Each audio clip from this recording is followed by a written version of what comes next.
Hey everyone, Colby here. Today in this one we're gonna go over the Demonspawn faction and how I completed stage 21 of Demonspawns. You're gonna see a clip of my stream last night where I actually finished stage 21. It was actually my second time finishing the stage.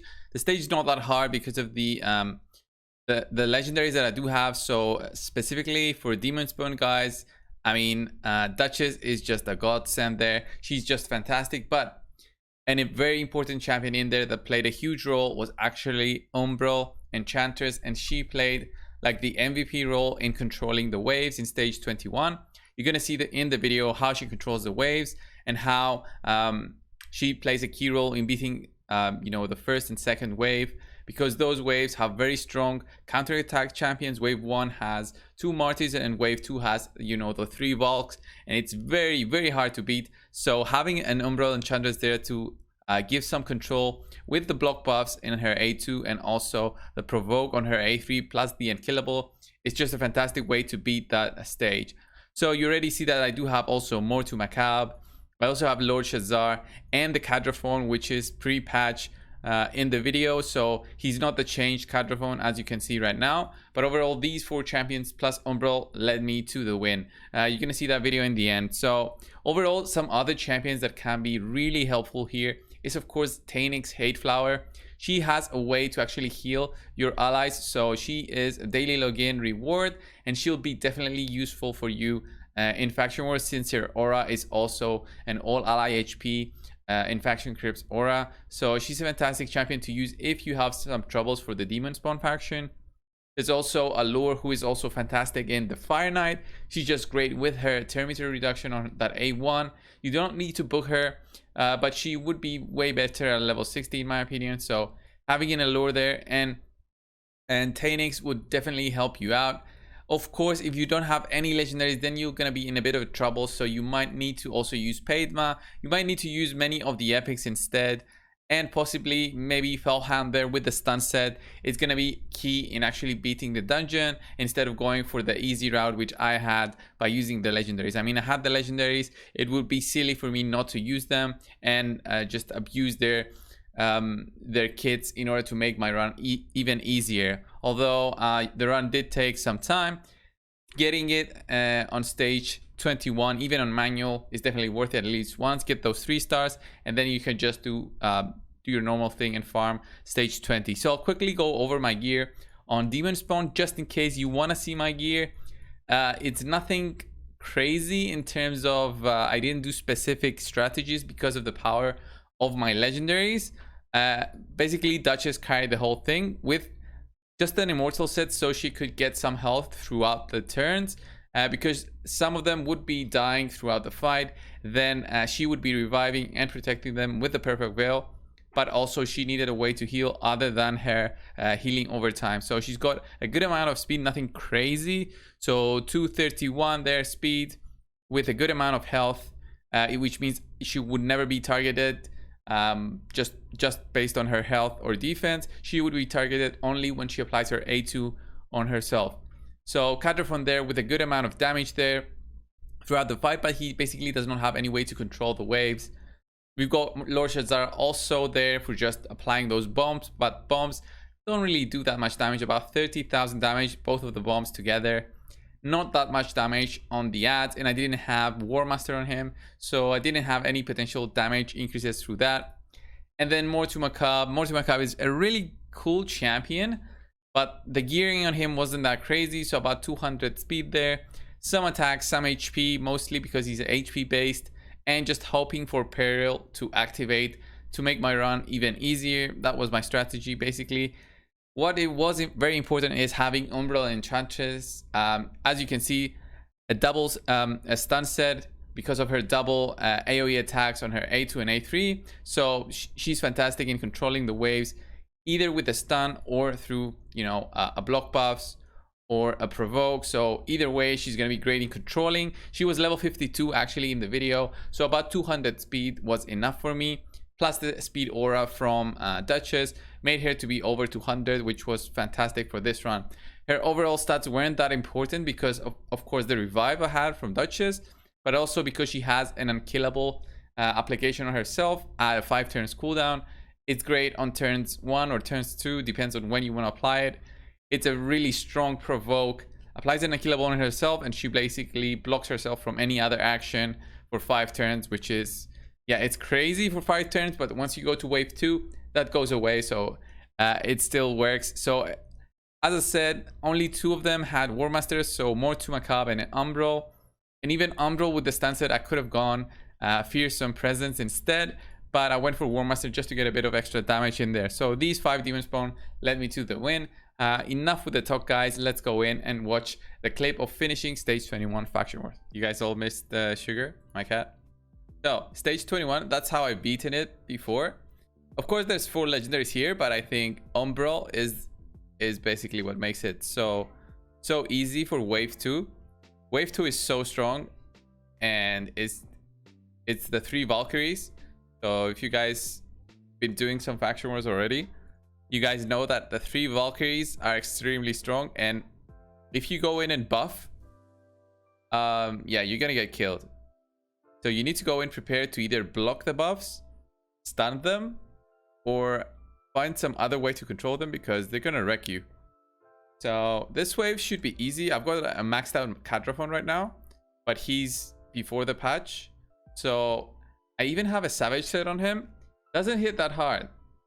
Doesn't hit that hard. Without a defense down a weekend, I'm seeing like 40,000 crits. Nothing crazy. So we've got bombs on them. We've got provokes, block buffs.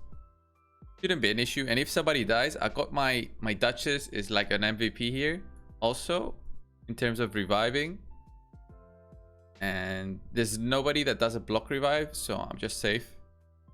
But I'll show you guys wave 2. Like, I'm doing manual right now, doing the default skills, so I have everything ready for wave 2.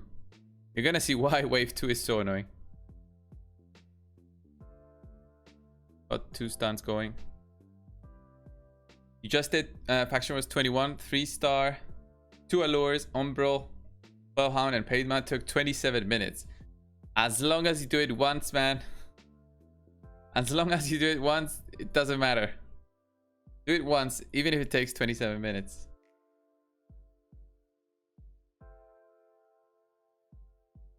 Yeah, I want to see how strong my Cadraphon is going to be after the buff. Because I have him fully maxed out, guys, with good gear. And nothing crazy there, but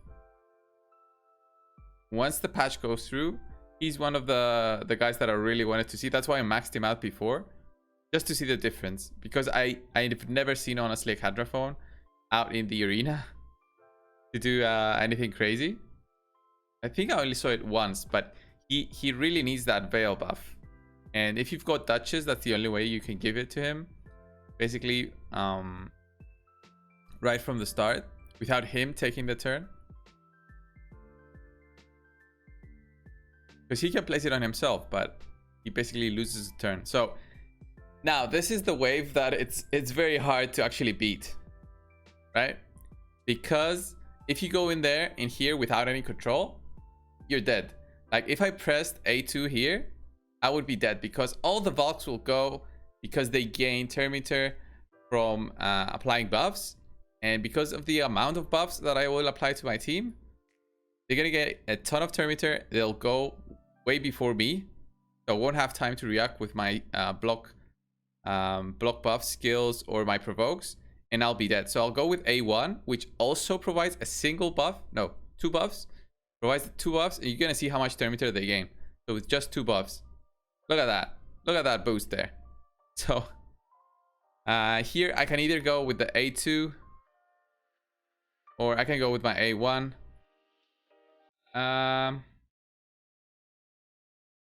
I'll go with A2.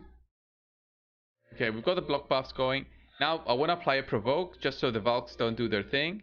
And also my Umbral is in a stun set. So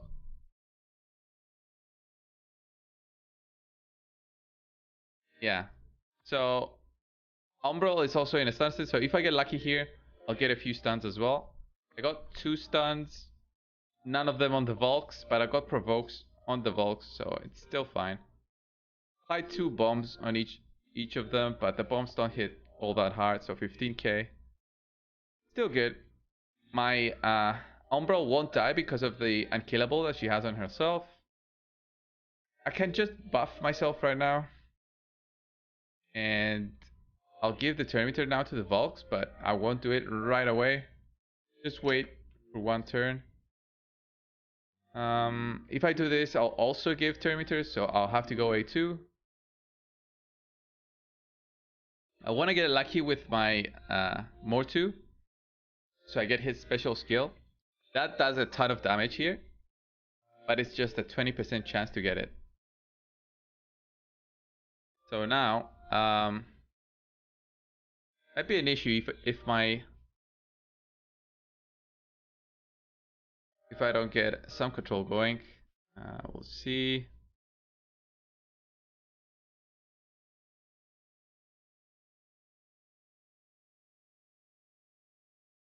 Oh no, I wanted to click him. Oh well. We'll gain Terminator now. I need another block buffs or something. The first time I did this, I had 2 stuns on Volks and it was so nice. But now the Volks are probably gonna go if I don't find a way to stun. Oh, there we go. Wow. We got this, guys. The other 2 Volks will go and basically kill everyone except Duchess, but she will revive.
Damage that the boss does is not that great. So I can actually put this on auto after I kill the ads. And I should be able to do it. Right. So kill the left ad first, then the right one. Should be fine. The right one applies a speed up buff on the boss.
Excruciator work for this boss stage. She's got a big perimeter manipulation if she gets past the waves.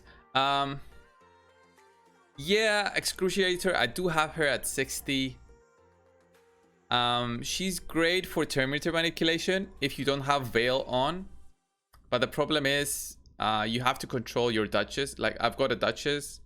So she puts a Veil on, and when Excruciator has the Veil on, she won't reduce the perimeter. So you have to be very careful, because that A2 on Excruciator has a long cooldown. I think it's 3 turns.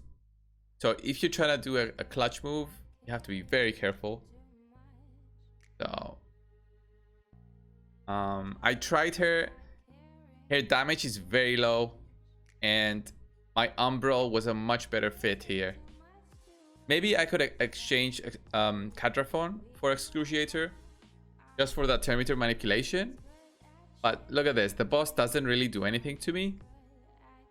He kills maybe 1 or 2, but I revive. There's no block revive on him. He does not revive the ads that are next to him. He's no real threat to me. It's just pressing auto after this. The big problem is wave 2, guys. The big problem is wave 2 in this one. If you got Duchess, that is. I don't even have close to any other good Demonspawn. Like, maybe Drexstar would be nice here with the HP burns when he's getting hit. Tyrant also could be good. Damage reduction. I don't have those though. Her damage is okay, but it's nothing crazy. She can one-shot a few people on PvP. If you have her built right, she can one-shot a Torment. with her A2 and block revive him there. The big problem is to pull touches. That's the biggest problem there is. Where's the Duchess? Where am I gonna find the Duchess? Right?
Rutraxa is a beast. Should be doing better running her and Lord Shazar, Duchess, Allure. Oh, you're 19? Ah, you should be able to do 21, man. So, like, the boss here is a non-threat. And I'll get it down in about a minute or so. But everyone does not have War Master, I think, in my team. I think the only one with War Master is Umbral. And maybe Mortu Macab. I think these are the only two that have it. But yeah, there we go. 16 minutes at this time. Just because I was going through it for the video. But yeah, there it is. Demonspawn 21. That was my second time that I've beaten that. And I only have Skinwalkers and Bannerlords left.